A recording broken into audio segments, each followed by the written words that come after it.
নমস্কার। রাজকন্যা চন্দন কোটাল। জানতে চাই ছোট্ট মেয়ে বাবার কানে কানে, দুর্গা ঠাকুর কোথায় গেল, সে আছে কোনখানে। বলল বাবা মুচকি হেসে, কোথায় আবার, আমার ঘরে, আমার সাথেই ঘুরে বেড়ায়, আমার কাঁধে চড়ে। মেয়ে বলল, আর লক্ষ্মী ঠাকুর, বাড়ি গেছে সেও তাই না।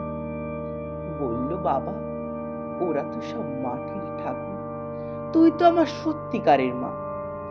মেয়ে খানিক অবাক হয়ে জানতে চাইলো আবার, তবে আমি আদুল কেন, ওদের কেন দামি সাজ, দামি দামি খাবার। থমকে গেল বাবার দুটি পা, নামলো চোখে মাঠ ভাঙা বন্যা।